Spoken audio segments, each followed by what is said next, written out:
Assalamualaikum warahmatullahi wabarakatuh. Perkenalkan, nama saya Khairunisa Sofi Irbah dari kelas AK 4207, jurusan Akuntansi Telkom University. Di sini saya akan menjelaskan perhitungan mata kuliah analisis laporan keuangan, yang mana bab 1 adalah analisis komparatif, analisis common size, dan analisis rasio. Dan ada bab ketiga yaitu accounting for leases dan pension accumulation. Dan juga bab 4 inventory, cash flow, dan juga depreciation. Oke, mari kita mulai. Dimulai dari bab pertama yaitu ada analisis common size. Tujuan dari analisis common size ini adalah mengevaluasi internal laporan keuangan dan evaluasi akun laporan keuangan di seluruh perusahaan, dan outputnya ada ukuran aset, liabilitas, ekuitas, pendapatan, dan lain-lain. Oke, di sini ada aset dan liability. Dari aset ini kita melakukan analisis pada common size. Yang perlu diingat adalah menjadikan total aset di sini 9.138 dijadikan 100%, begitu juga total liability dijadikan 100%. Contoh kas dibagi dengan total aset dikali 100%, jadi prosesnya seperti itu. Untuk analisis yang kedua ada analisis komparatif. Tujuan dari analisis komparatif ini yaitu mengevaluasi laporan keuangan berturut-turut, outputnya, arah kecepatan dan tingkat tren apapun, dan jenisnya analisis perubahan tahun ke tahun, dan juga analisis tren jumlah indeks. Analisis komparatif membandingkan tahun sekarang dengan tahun lalu.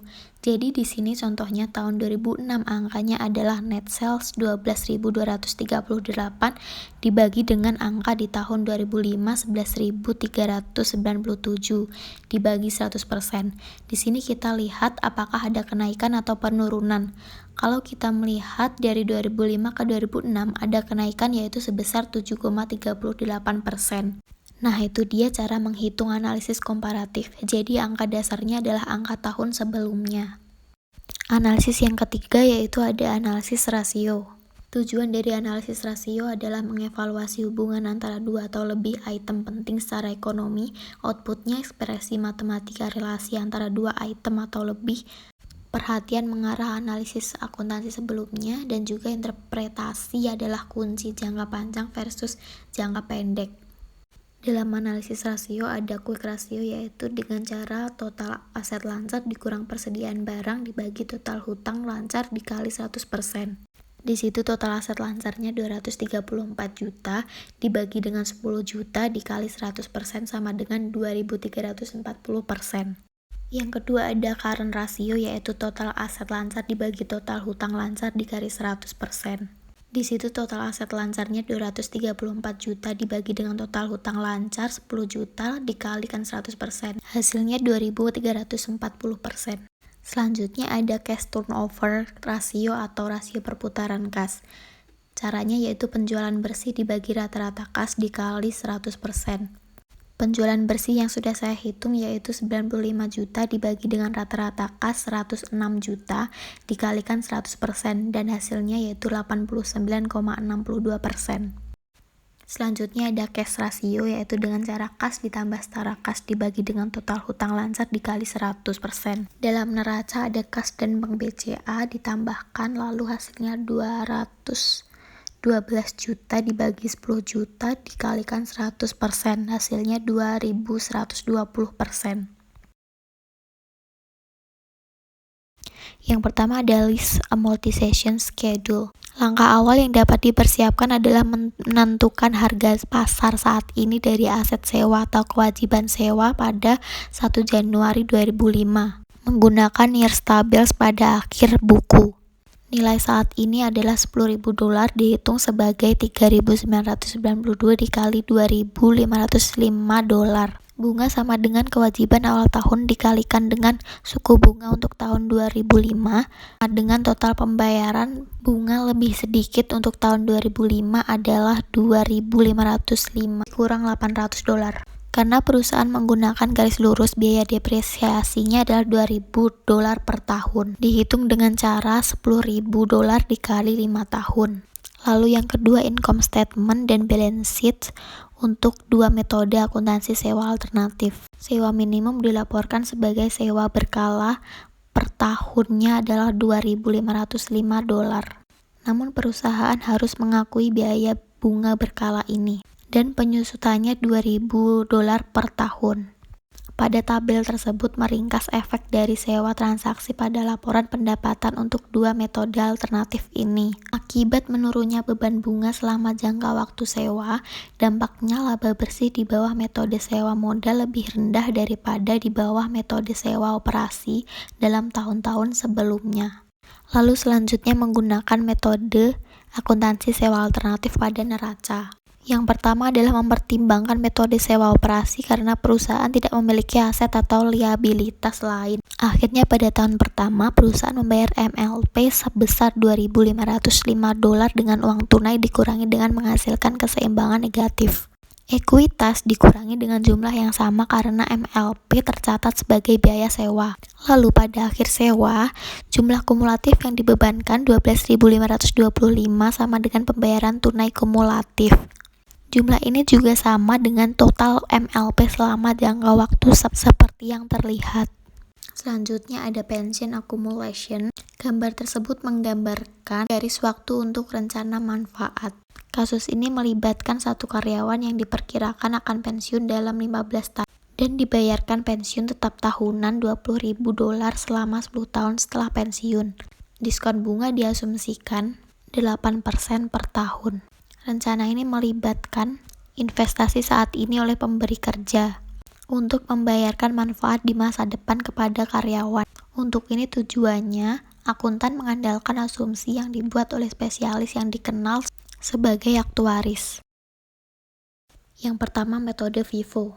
First in, first out. Metode ini mengasumsikan bahwa unit pertama yang dibeli adalah unit pertama yang dijual. Dalam hal ini, unit-unit ini adalah unit-unit yang ada di awal periode. Yang di bawah itu adalah laba kotor perusahaan. Karena $15.000 biaya persediaan telah dihapus, persediaan yang tersisa biaya yang akan dilaporkan pada neraca pada akhir periode adalah $41.000.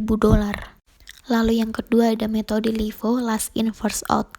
Di bawah ini asumsi biaya persediaan LIFO unit terakhir yang dibeli adalah yang pertama dijual. Oleh karena itu, laba kotor dihitung sebagai berikut. Di situ tertera karena $18.000 biaya persediaan telah dihapus dari neraca dan tercermin dalam COGS, $38 tetap pada neraca untuk dilaporkan sebagai persediaan. Lalu yang ketiga ada biaya rata-rata atau average cost. Metode ini mengasumsikan bahwa unit dijual tanpa memperhatikan pesanan, di mana mereka dibeli dan menghitung COGS dan mengakhiri inventaris sebagai rata-rata tertimbang sederhana sebagai berikut. Maka dari itu COGS dihitung sebagai rata-rata tertimbang dari total biaya barang yang tersedia untuk penjualan dibagi dengan jumlah unit yang tersedia untuk dijual. Perhitungannya yaitu $56.000 dibagi 100 sama dengan $560. Dan unit akhir yang dilaporkan pada neraca adalah $39.200 atau 70 unit dikali $560 per unit. Sebagai contoh yang disajikan di sini menyoroti laba kotor dapat dipengaruhi oleh pilihan metode biaya persediaannya. Dalam periode kenaikan harga, FIFO memproduksi lebih tinggi laba kotor daripada LIFO karena persediaan biaya yang lebih rendah cocok dengan pendapatan penjualan dengan harga pasar saat ini. Hal ini kadang disebut FIFO sebagai laba kotor, sebenarnya adalah sejumlah dua komponen, laba ekonomi dan memegang keuntungan, atau an economic profit and a holding gain. Keuntungan ekonomi sama dengan jumlah unit yang terjual dikalikan dengan perbedaan antara harga penjualan dan biaya penggantian persediaan atau perkiraan biaya persediaan yang paling baru dibeli. The holding gain atau keuntungan holding adalah peningkatan biaya penggantian sejak persediaan diperoleh dan sama dengan jumlah unit yang dijual dikalikan dengan selisih antara biaya penggantian saat ini dan biaya akuisisi asli. Dari $9.000 dalam laba kotor yang dilaporkan, $3.000 berkaitan dengan keuntungan inflasi yang direalisasikan oleh perusahaan dalam persediaan yang dibelinya beberapa waktu lalu dengan harga lebih rendah saat ini. Yang selanjutnya ada straight line atau garis lurus. Metode penyusutan garis lurus mengalokasikan biaya aset untuk kehidupannya yang berguna atas dasar biaya berkala yang sama. Dalam tabel tersebut menggambarkan penyusutan aset seharga $110.000 dengan umur yang berguna 10 tahun dan nilai penyelamatan $10.000. Salvage value adalah jumlah yang diharapkan aset akan dijual pada akhir yang akan berguna. Masing-masing dari 10 tahun dibebankan dengan 1/10 dari biaya aset lebih sedikit salvage value yang dihitung sebagai $110.000 dikurangi $10.000 dibagi 10 tahun. Metode untuk menghitung depresiasi yang selanjutnya adalah angka tahun. Dan ini adalah contoh soalnya. Dalam metode ini, nilai penyusutan dihitung dengan cara mengalihkan bagian pengurang dengan harga perolehan dikurangi nilai sisa. Bagian pengurang ini setiap tahunnya selalu menurun. Cara menghitungnya adalah pembilang sebagai bobot untuk tahun yang bersangkutan dan penyebut jumlah angka tahun selama umur ekonomis pada aktiva tetap atau jumlah angka bobot. Penyebut dalam bagian pengurang dihitung dengan cara menjumlahkan angka bobot. 3 plus 2 plus 1 sama dengan 6. Pembilang dalam bagian pengurang adalah angka bobot tahun yang bersangkutan. Tahun pertama, 3, dan seterusnya. Ini adalah penyusutan jika ditampilkan dalam bentuk tabel. Sekian yang bisa saya jelaskan. Bila ada salah kata mohon dimaafkan. Wassalamualaikum warahmatullahi wabarakatuh.